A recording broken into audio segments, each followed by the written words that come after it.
A ver, ¿cuál es una ciudad importante de Grecia? A ver, ¿me puedes ayudar o no?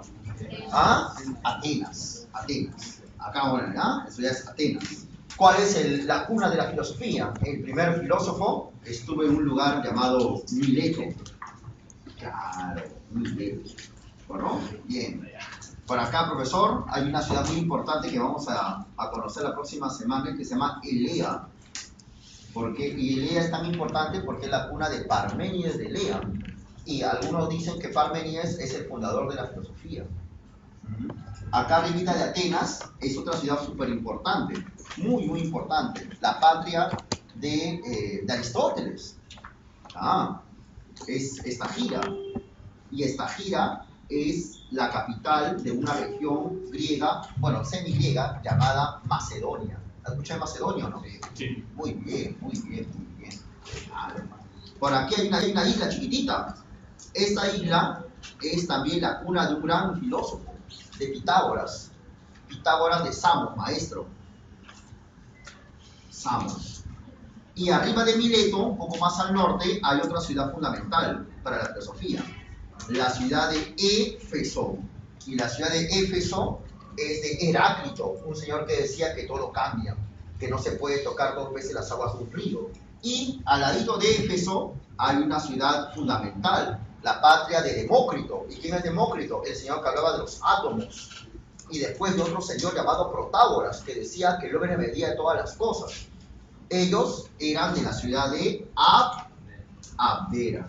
Buena maestra. ¿De acuerdo ahí? ¿Más o menos? Facilito, facilito, facilito. ¿Ya? Profe.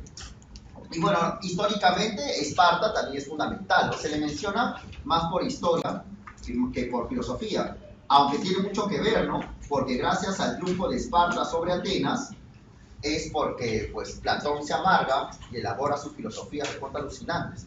Y entre ellas, Platón, mira, que era ateniense, viaja muchísimo y viaja a una ciudad donde él quiere fundar un proyecto político, proyecto en el cual él pensaba que los filósofos debían ser reyes. Esa ciudad muy famosa para la historia de la filosofía se llama la ciudad de Siracusa. Y aquí al costadito de Siracusa, ¿sabes?, en la isla de Sicilia, hay una ciudad de un señor llamado Empédocles, que decía que todo proviene de agua, aire, tierra y fuego. Y esa ciudad se llama Agrigento. Agrigento. Bien. Entonces ya tenemos configurado el mapa de nuestro país. ¿De acuerdo? Ahora, hay un detalle maestrazo, que siempre es bueno entenderlo. Es que en realidad Grecia, maestro, no es tanto así como lo hemos dibujado. Al menos he intentado hacerlo.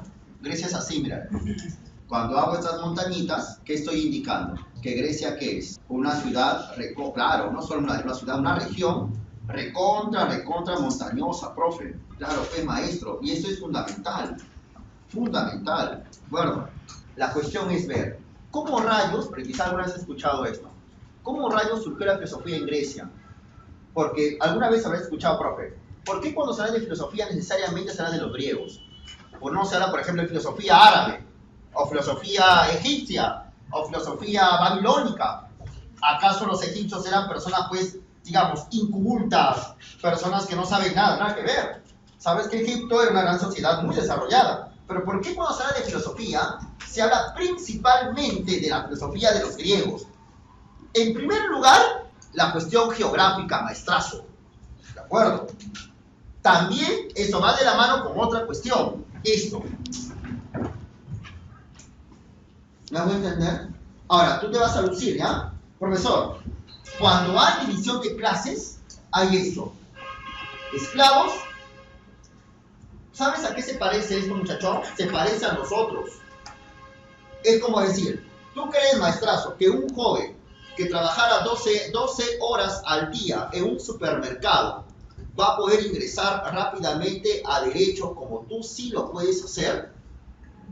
No, va a estar bien tranca porque tiene que trabajar.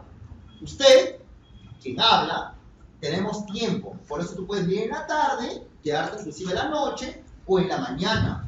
Porque si tú tuvieras que chambear, porque en casa no hay plata, no estarías acá sentadito, muchachón. Entonces, la primera condición fundamental para que tú tengas conocimiento, seas un gran matemático, un gran físico, un gran químico, un gran historiador, es haber tenido tiempo. Pero ese tiempo no sale de la nada. Ese tiempo sale de una base económica que te garantiza ello. Los filósofos, entenderás que eran padres que estaban pensando, ¿qué voy a cocinar hoy día? Tengo que hacer un pavo. No, no estaban en ese plan. Ellos eran personas solventes económicamente y por tanto, de una u otra manera, sus formas de pensar influencian o están influenciados por esa cuestión económica. Platón, Aristóteles, comenzaron a sostener, por ejemplo, de que las personas esclavas eran personas que habían nacido para ser sirvientes, nacido. Y evidentemente, es decir, tú naciste para ser esclavo, es claramente una posición que permite la justificación del esclavismo. ¿Pero por qué decía eso Platón? Porque Platón era esclavista al igual que Aristóteles, nada más por eso. Entonces, tú vas a decir, profesor, de nuevo ya, ¿cuál es la condición primaria, básica, fundamental para que haya habido filosofía en Grecia y no en otro lugar? Esto, el esclavismo. Porque el esclavismo permitió la división de clases, la aparición de un sector económico ocioso, literalmente hablando, que no hacía nada y que literalmente hablando estaban todo el día filosofando porque era lo único que, claro, no estaban filosofando.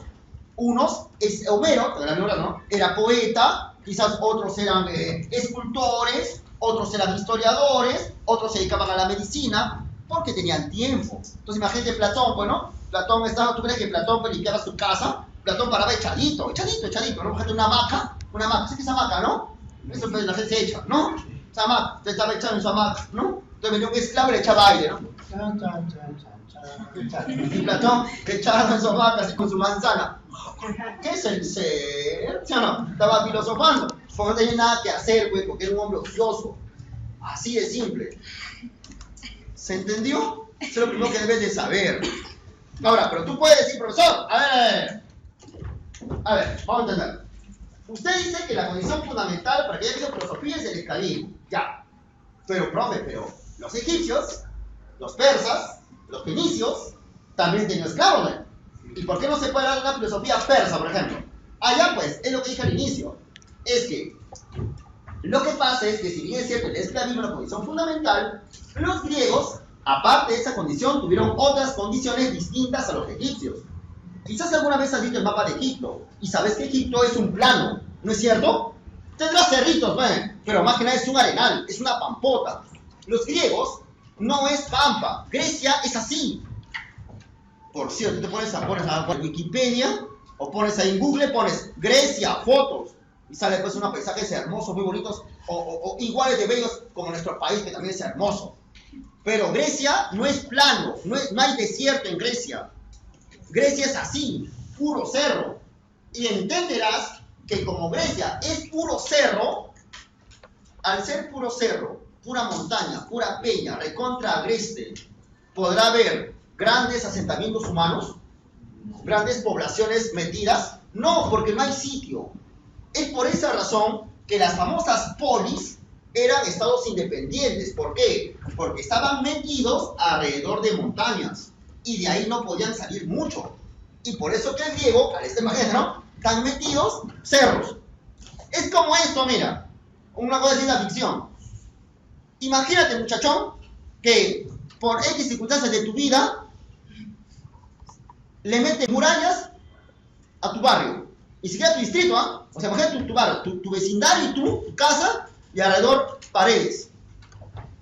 Y de ahí no salen los siguientes 50 años. Ahí trabaja, ahí estudian y ahí se muere. Ya, todos están en esa red, está ahí. Tú, con tu vecindario, metidos en paredes. Y de ahí no salen. ¿Qué pasaría al cabo de 10 años? No, siguen vivos porque tienen todo, comida, todo ahí, chamba, plata y ellos. Pero no pueden salir. ¿Qué pasaría? Consecuencia. Lo digo yo, uno se casarían entre ellos, ¿o no? ¿O no? Formarían un familión, serían patas, todo el mundo se conocería. Claro, tendrían afinidad. Quizás ahora, quizás a tus vecinos tú lo ves como gente, como personas que, bueno, tienen mucha confianza. Pero si todos vivieran juntos, se quisieran, se apreciarían. Y si fuera así, ¿tú crees que bajo esa lógica, cómo se van a percibir estos habitantes? ¿Como diferentes? ¿O como iguales o afines? Iguales. Y por tal motivo, alguien puede decir, yo soy enviado de Dios para mandarlos a ustedes. No, porque todo el mundo se conocía. Entonces la gente venía un pata, ¿no? A mí me trajo el dios Sol con el dios Luna para mandarles a ustedes. La gente fuera, que yo te conozco. Yo conozco a tu abuelito, yo conozco a tu papá. ¿Te cambié de pañal? Me trajo los dioses. Claro, ya me trajo un dios. Por eso, en ese tiempo, las teocracias no corrían. ¿Tú sabes qué es una teocracia? A ver, ¿qué es teocracia, maestro? Teocracia es decir, los reyes se creían dioses. En ese tiempo no se podía, lo voy a decir, porque las polis eran lugares bien cerrados, rodeados de montañas. Y como estaban metidos acá durante centurias, entonces pasaban las centurias y todo el mundo se conocía. Y como se conocían, nadie veía pues al otro como superior, como una especie de hijo de Dios directo, nada que ver, sino como hombre, había reyes, seguro, habían tiranos, cómo no, pero hasta el rey, hasta el tirano, era tan visto como humano como un trabajador artesanal. ¿Se entendió? En cambio, en Egipto, que era un pampón, en la cual había 3 casitas, claro que se formaban leyendas, ¿no? Por eso que el faraón decía, a mí me trajo el dios Nilo. Ya, pues, ahí sí corrían los cuentos. ¿Me hago entender? Y no solo eso, sino como los griegos, paraban reunidos ahí metidos, les encantaba la vida en comunidad. Y como vas a aprender de ahora en adelante, a esos patas les encantaba estudiar juntos, no les encantaba andar solitos. Fundan escuelas. Los milesios, Platón funda su escuela, Aristóteles, los pitagóricos, quizás escucharon de Pitágoras de Samos. O sea, esos patas tenían la costumbre bien curiosa de andar juntitos. Y qué bonito. La vida en comunidad, ellos paraban así juntos y se querían todo. Y eran recontra patriotas. No es que paraban ahí encerrados. Por eso Aristóteles decía, pues el hombre es animal político, ¿ves, maestro? Porque el hombre es hombre en su polis, en su casa. Alucinante. Y eso me parece bien chévere. O sea, patriota, vida en comunidad, una visión igualitaria entre el ser humano, y recontra.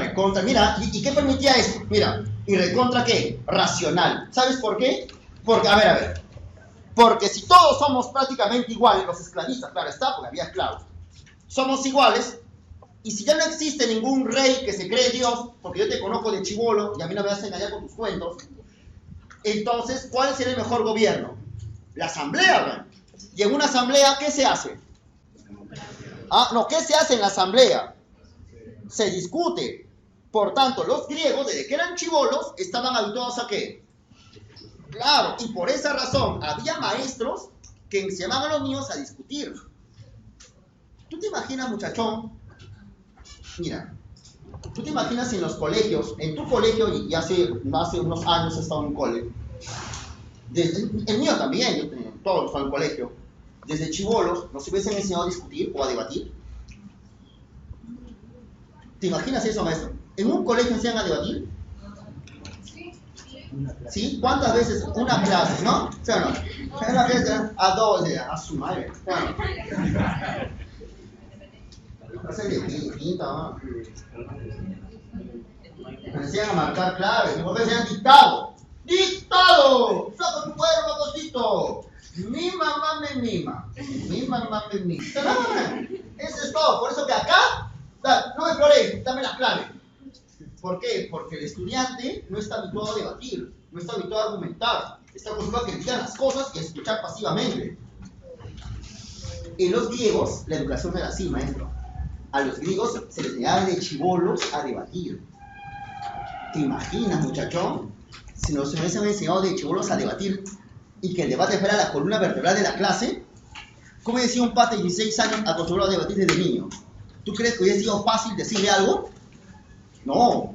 Una persona habituada a debatir de chibolo, hasta que tranga, que le convenzas, ¿no? Porque tiene que argumentarle muy bien para que acepte, así o más no acepta.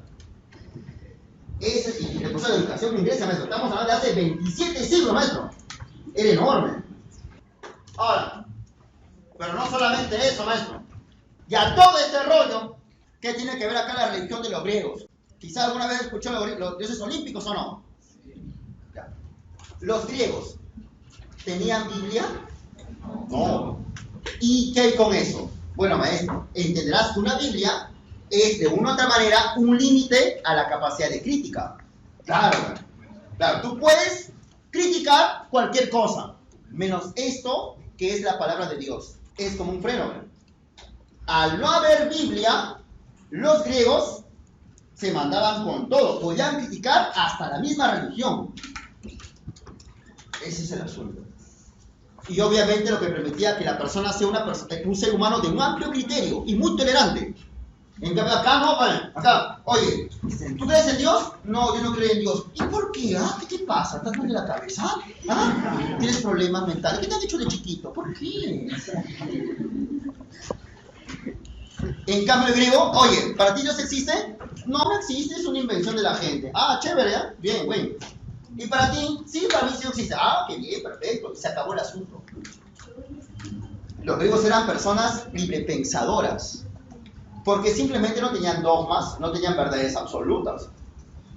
¿Sabes, muchachón? Y ahí viene una cosa que me parece lo más bonito de la clase, lo más hermoso de los griegos, muchachón.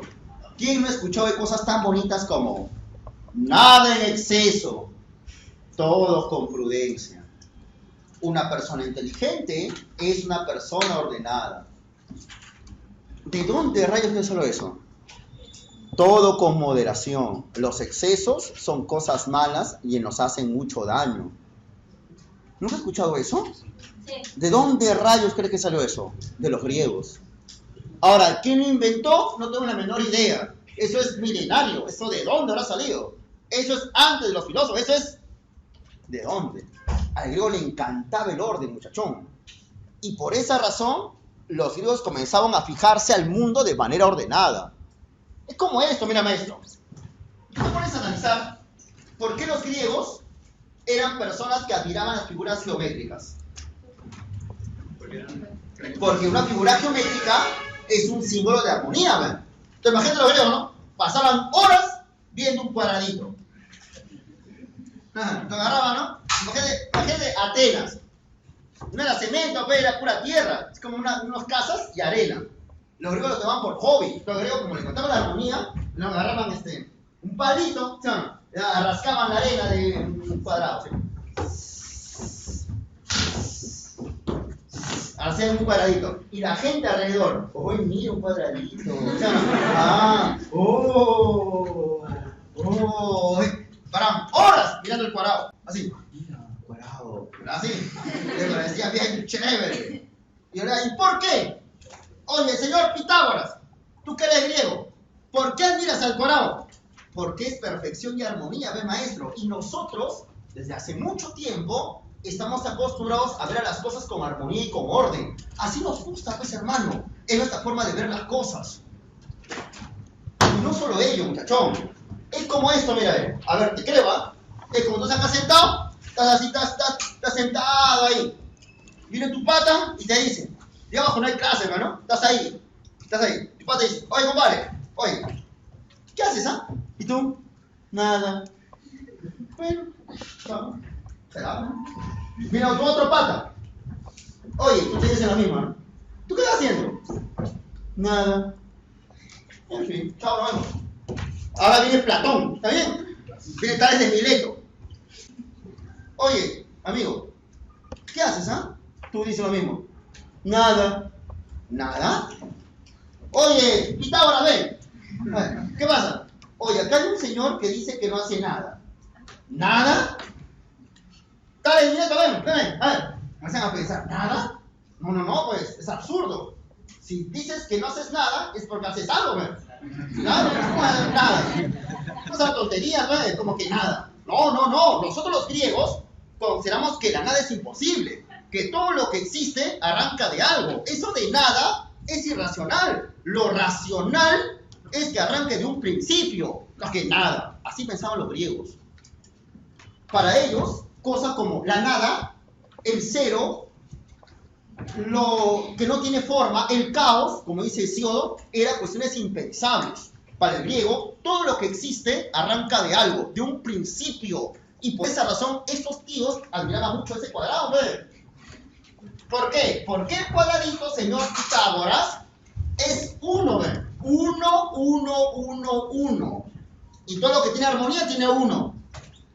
Entonces le preguntabas a Pitágoras, oye Pitágoras, este es 1. Claro que es 1, ¿ve? Cuando tú haces una raya, 1. Tú haces otra raya, 1. Uno por acá, 1. Otro así, 1. ¿Tú te imaginas cuando los griegos descubrieron eso? Oye Pitágoras, oye, profe, así que es 1, claro, ve. Y el 1 es perfección y armonía. Y todo lo que surge y es racional, arranca de 1. Profe, ¿y este cruzado es 1? Claro, también es 1. Este cruzado, 1. Y este otro cruzado de acá para allá, también es 1. Oye, profe, tú estás estafando, ¿ah? ¿Por qué estás estafando?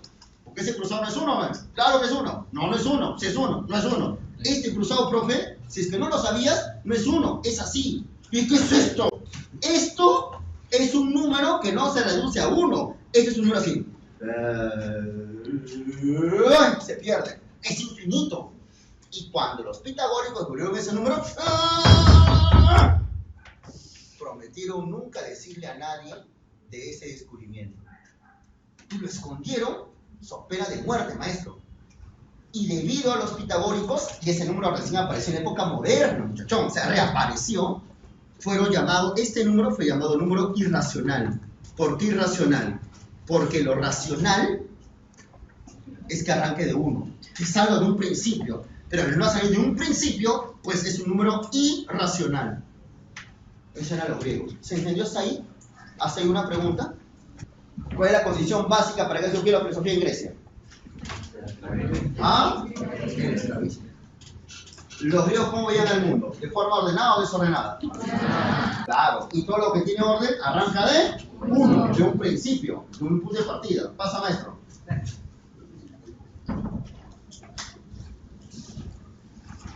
Al griego, ¿qué le gustaba? ¿Vivir solo?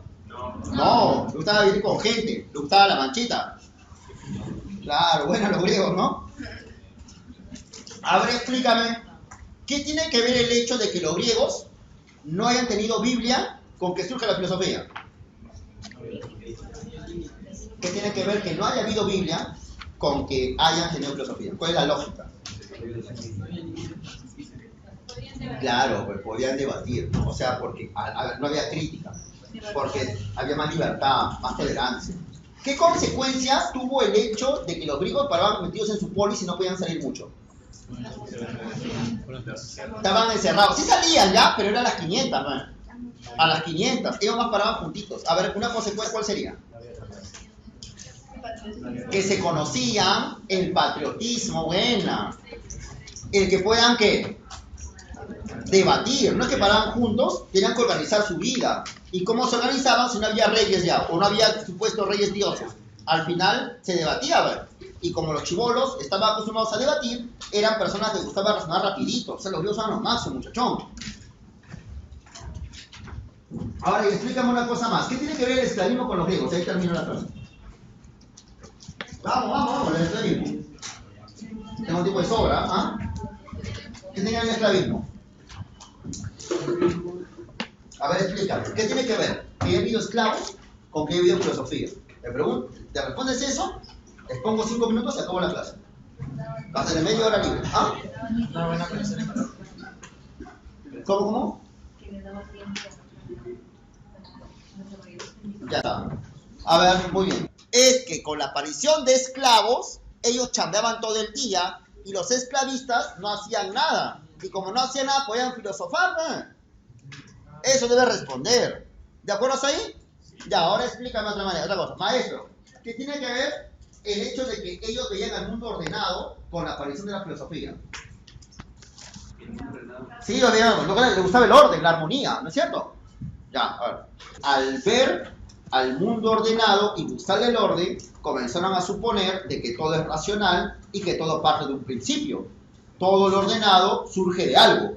Por consiguiente, vienen los tíos a hablar del agua, del aire, no sé qué más.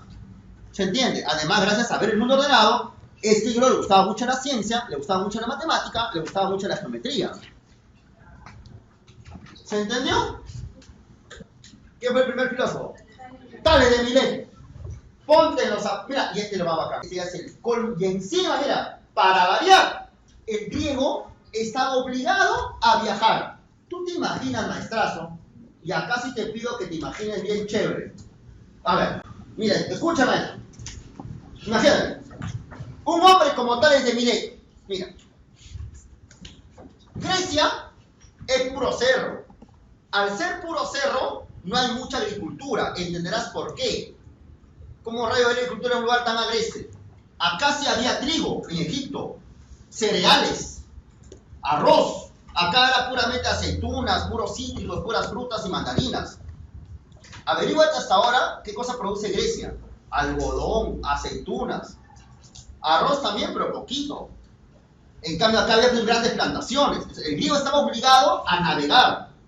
Y al navegar, el griego comenzaba a conocer a fenicios, a babilónicos, a egipcios, a mesopotámicos. Qué bonito, maestro.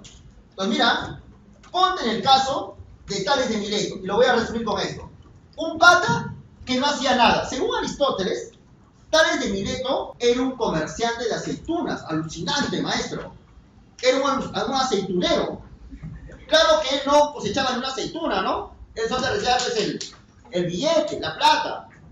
Pero no hacía nada, estaba en el negocio de la aceituna. Paraba así, dando vueltas. Era un pata que no hacía nada y que de chibolo le gustaba vivir en comunidad, le gustaba argumentar, le gustaba racionalizar todo. Y encima era una persona que no tenía ningún dogma, ninguna verdad absoluta y podía criticarlo todo. Y además era una persona que le encantaba desde hace mucho tiempo el orden, la armonía, la prudencia. Y encima, una cuestión de esto, tenía que navegar, viajar por el Mediterráneo. Imagínate usted, con todo esto en tu cabeza, navegando por el mar Mediterráneo en alta mar, una madrugada de cielo estrellado. Qué bonito, maestro. Imagínate, ¿no? Navegar y las estrellas. Y tú sin hacer nada. Y tus esclavos, ¿no? También cargaron las aceitunas, pero tú no haces nada, ¿ver? Estás así. Y las estrellas en alta mar, qué bonito, todo el cielo estrellado. ¿No te vas a admirar, maestro? No vas a decir, caramba, qué belleza, qué hermosura. Imagínate ver un amanecer en alta mar. Estás en la barca, en un barco, estás así, ¿no? Estás mirando, no haces nada, tienes que mirar el mar al menos, ¿no? Estás así. Y en ese momento aparece el sol, porque estamos en verano, un solazo, y el sol le da contra el mar, y el mar comienza a brillar. Y tú mirando eso, ¿cómo no te vas a admirar y decir, ah, caramba, qué es esto, qué maravilla? Claro, muchachón, y encima con todo esto en la cabeza, ¿cómo no? Y es por eso que estos patas comienzan a decir que la filosofía surge del asombro, Platón y Aristóteles. Claro, pues, lo que pasa es que ellos no cuentan lo que está más al fondo, que Tales estaba así porque no tienes nada que hacer, ya que eres esclavista. A Platón no le convenía decir eso, solamente cuenta la mitad de la historia, pues el asombro, pero no va más a fondo. Pero igual, ¿no? Igual, qué bonito. Entonces, imagínate, qué belleza. Y esta belleza tuvo que haber surgido de algo, porque eso no es por las puras. Recuerda que soy griego, y los griegos partimos de que todo surge de algo. Habrá que buscar ese principio. Está la filosofía, maestro. Imagínate que Tales de Mileto llegando a Egipto, porque según se dice, Tales, que vivía en Mileto, viajaba a Egipto. Entonces imagínate, ¿no? Tales llegando a Egipto, Tales, ¿no? Imagínate haber hecho un negocio pues, de aceitunas, ¿no? Entonces estaría aceitunero. Entonces, llegaba Tales. ¡Hola, egipcio! ¿Qué tal? ¿Qué novedades? Hola, Tales, buen día, hermano. Saluditos, ¿ves? Oye, a mí, Tales, ¿has hecho las aceitunas o no? Claro, claro. Esclavos, descargan la aceituna. Yo estoy hablando con mi padre de Egipto. Listo, está descargando. Oye, egipcio, ¿qué tal? ¿Cómo es el día? Acá, estoy chambeando acá. Oye, más bien egipcio, una pregunta. ¿Puedo pasear, no? No tengo nada que hacer. Chequea las cosas. Sí, pasea nada más. Mira acá el gran desierto y las pirámides de Egipto. Que ya estaban las pirámides, maestro. Imagínate, las pirámides de Egipto. ¿Sabes las pirámides, no? Esas cosas triangulares enormes. En ese tiempo, mira, para que te des cuenta, en la época de Tales, las pirámides de Egipto ya eran recontra antiguosas y tenían 2000 años más de antigüedad. Ya era una reliquia, claro, muchachón. Entonces, Tales, las pirámides, qué bonito, mira, qué chévere. O miraba a los esclavos. Por ejemplo, miraba a los esclavos, ¿no? Los esclavos, Tales, agarraban a los esclavos y un palo. y lo enterraban en la arena, ¿no? Los esclavos. Y están mirando todo, ¿no? Agarraron los esclavos y un esclavo, ¿no? Pum, pum, pum, pum, pum, pum. Enterraba en la arena. Agarraban una soga, los esclavos, y comenzaban a jalar.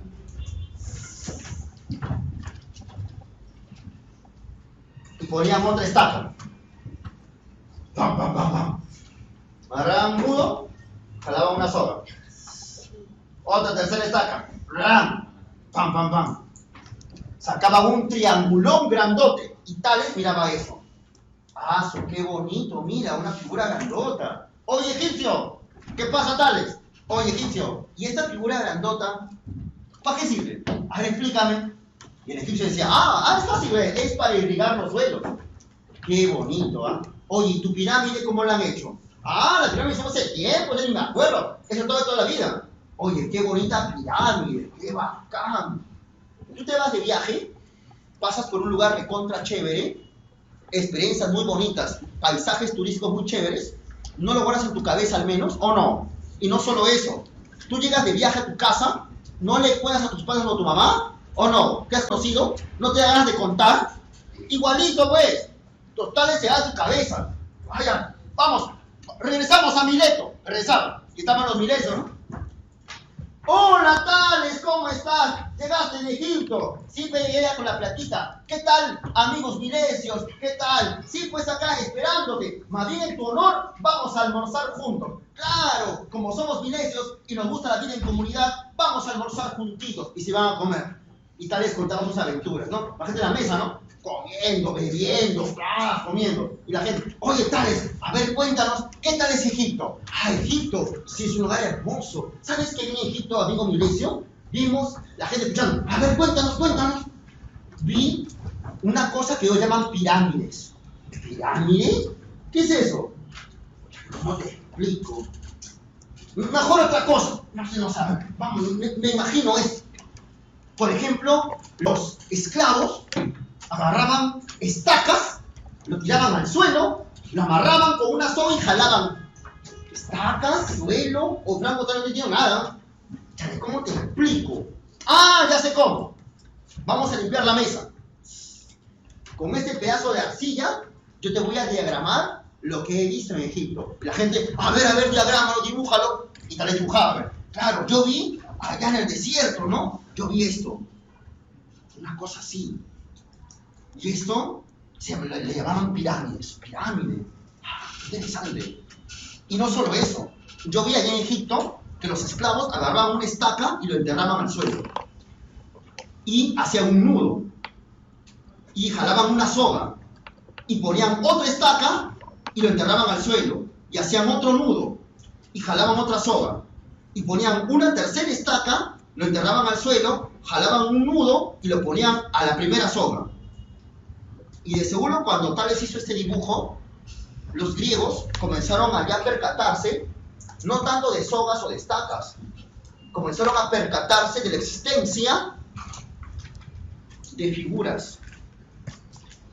Y es así como quizás surgió el pensamiento abstracto, maestro, porque el griego ya no necesitaba ver sogas o estacas, o ver pirámides de adobes, sino se comenzaba a habituar a analizar la figura en sí misma.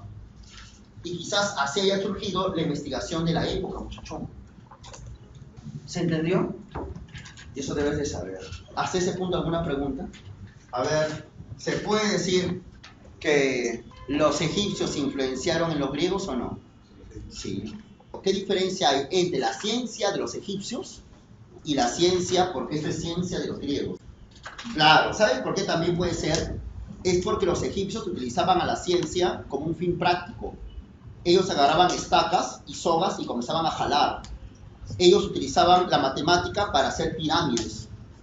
En cambio, los griegos no hacían pirámides y no irrigaban ningún suelo.